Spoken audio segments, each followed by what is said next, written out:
How to defeat new pond syndrome.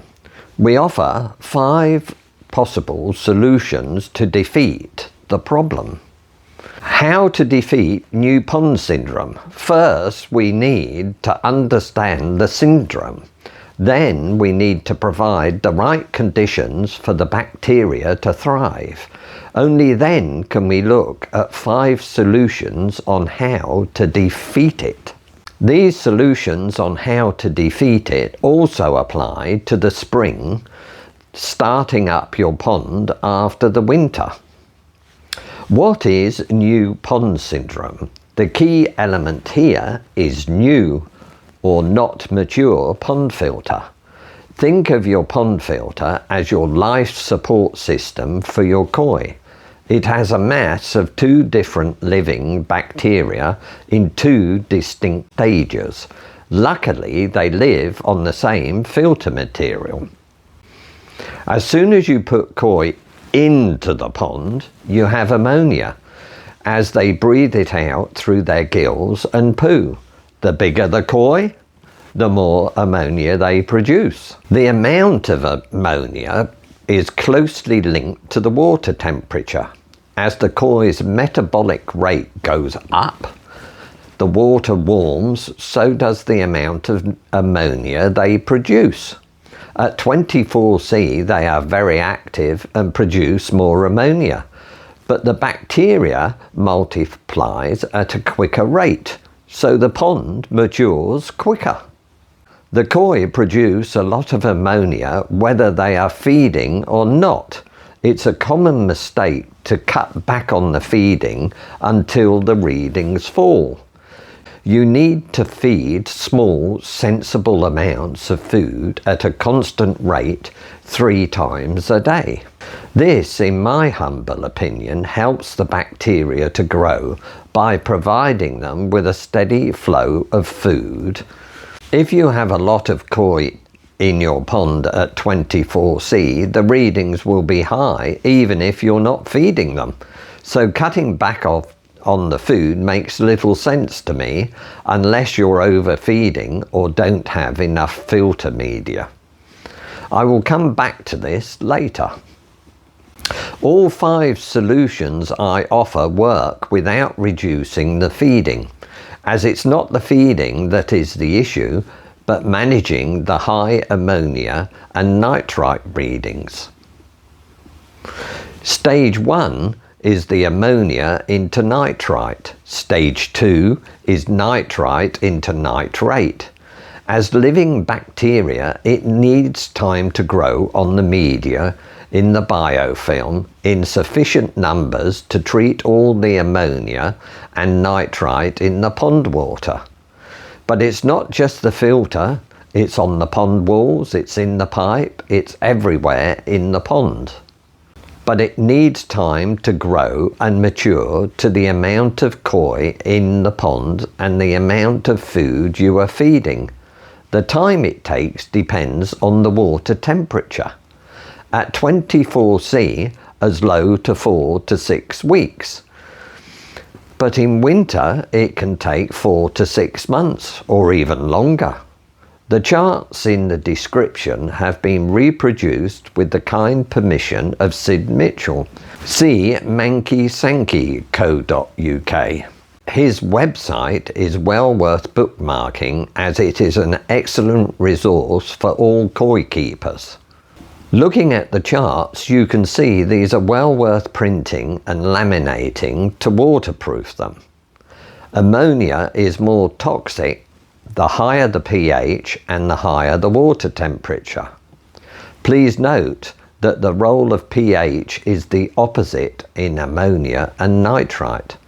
Nitrite is more toxic the lower the pH and the higher the water temperature. So you can see how a rise in pH and a rise in temperature can have a huge effects on the toxic effect of ammonia. Please note, these are the maximum values. As the filter runs, the bacteria uses the hardness of the water as part of the conversion process in the nitrogen cycle, so the water becomes more acidic. If the pond was left alone with no water changes, the water would get so acidic it would cause a pH crash and your koi will die, as they're basically swimming in acidic water. So water changes are essential to maintain the water hardness. You can, of course, buffer with oyster shells or Lithaqua, which is a calcified seaweed high in trace elements and carbonates. It is the ideal filter media due to its porous construction, perfect for raising the KH of soft water as well as stabling the pH. I use it in the bottom of all my showers. It's worth putting some into a new pond to buffer the system and give the bacteria a boost. Now, if you have a pH crash, you will have to reboot or restart your filter system, as all the bacteria will have died. Clays are also useful by providing essential minerals used to help the bacteria grow. You will never get rid of ammonia or nitrite if you have insufficient filter media in your pond. So check you have enough media. 25 litres of Helix 13 will treat 170 grams of food a day. So use the guide in the description, list the koi and their length, and then work out their weight from the guide. Times it by 3% and that should give you the amount you should be feeding at 24C.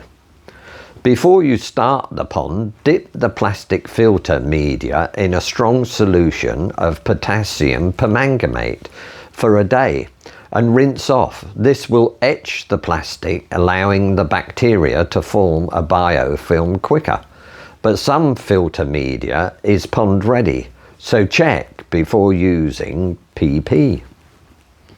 If you're starting a pond, keep the stocking level low, 3 to 4 koi.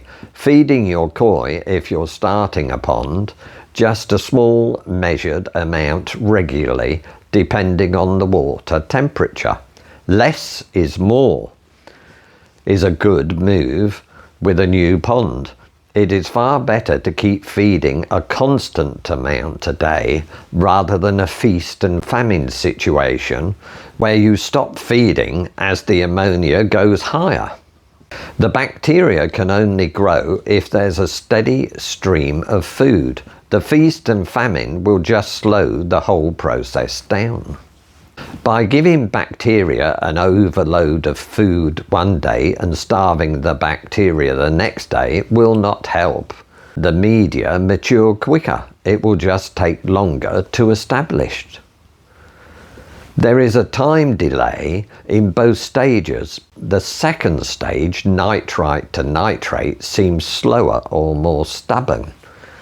So use a filter gel and NITE-OUT to kickstart the filter media.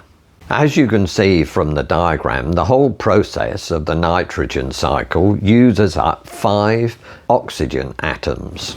So you can see it's essential to the health of the bacteria to have air or oxygen in the water going into the filter. Don't expect your bacteria to grow if you starve it of oxygen.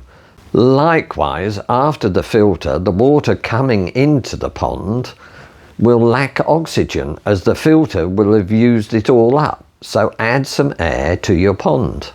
There are 5 ways I know to combat high ammonia and nitrite readings. You can use them all at once, or you can use them one at a time. You can remove the ammonia and nitrite by using a prime water conditioner to make the water safe for your koi, but keep the feeding constant so the bacteria has a constant supply of food to feed on. You can increase the bacteria of the ammonia and nitrite by using gels, balls, etc. I keep a stock of MICROBE-LIFT NITE-OUT II and Colombo Bacto Balls for this purpose. You can dilute the ammonia and nitrite. You can increase the trickle in or water changes through a 3-pod purifier to dilute the nitrite. Personally, a trickle in keeps the pond more stable, and it's better than a huge water change which the koi notice and relax to. You can relieve the ammonia and nitrite symptoms by adding salt at ½ an ounce per gallon. Please use a salt meter. If you have a shower, you can increase the turnover or flow over it, so more ammonia is gassed off. As the water hits the media, some of the ammonia is gassed off. This also reduces the amount of nitrite and nitrate in the pond. Personally, I think a high turnover on a shower helps the bacteria colonize the shower quicker, as it spreads the bacteria quicker by the faster flow. There is a lot of air in the water as it splashes down, and the media is covered with a thin film of water, so the other side of the water is open to the air, so there is a lot of air-water contact or exchange. As the turnover is higher, the bacteria get to feed off the ammonia and nitrite in the water. It's more efficient. If the bacteria misses some of the ammonia or nitrite in the water, it comes around again quicker, so the bacteria get a second bite of the cherry. But the shower does need the air to circulate freely around it for it to work effectively. On showers, I like a tray on the bottom tier to trap all the debris washed off from the media, to stop it going straight into the pond. Some of the ceramic dust can be very sharp, and it can cut a koi's mouth, which then leaves them open to a bacteria infection. I rinse out the trap once a year.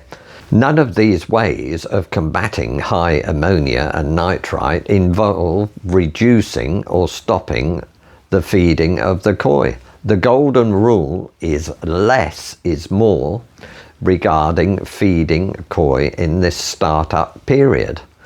But the level of feeding must be sufficient to create ammonia. If you only have 5 tocci in a 20,000 litre pond, it's barely going to register ammonia readings. But if you have the same 5 tocci in a 2,000 litre pond, the readings will be high. Less is more, so start feeding small amounts, keep the level of the feeding constant until both the ammonia and the nitrite start to drop, and then only a tiny increase in food. Note the increase in food and the readings, and you will be able to predict the readings after the next increase. 3 tiny feeds spread over the day help the bacteria to grow faster rather than 1 small feed a day. Please subscribe and support me and help the channel grow. A like, a share, a comment, a question all help with the YouTube ratings. Thank you. I know I said it before, but it's worth saying again. Once the ammonia and nitrite readings start to fall, increase feedings by a small amount, but keep the feeding constant and then wait for the readings to drop again before increasing the feeding again. Patience is the name of the game. Test the water regularly so you can monitor the water and note down the water parameters so you have a reference to refer to later. I use Hannah pocket checkers. I will do a separate video on these at some point. When you introduce koi, don't introduce the water they're in. First of all, it will be full of crap water. You don't want that in your pond. Second, if there is any bacteria or parasites in the water, why take the risk of adding them? Float the koi in the bag for 20 minutes or however long it takes for the water temperatures to stabilise. A laser temperature gun is ideal as you can measure the water temperature in the bag through the plastic bag without opening it. Add some pond water to a bowl just deep enough for the koi to swim in without jumping. Open the bag, use a porous sock or your hands to place the koi in the bowl. A spare pair of hands to hold the bag open is ideal. If you're right-handed, place your hand around the head just in front of the gills and the left hand to support the weight of the body, with the koi facing you. If you're in any doubt how to handle a koi, use a koi sock. Make sure you place the bowl next to the pond, let the koi swim in the bowl for a few minutes and then place it in the pond. Yes, if a koi has parasites on its body, it will go into the pond with them. You always want to quarantine your koi anyway. Autumn leaves are a problem as they break down and release ammonia back into the pond. So if there is a pile of autumn leaves in your pond, clean them out. Thank you.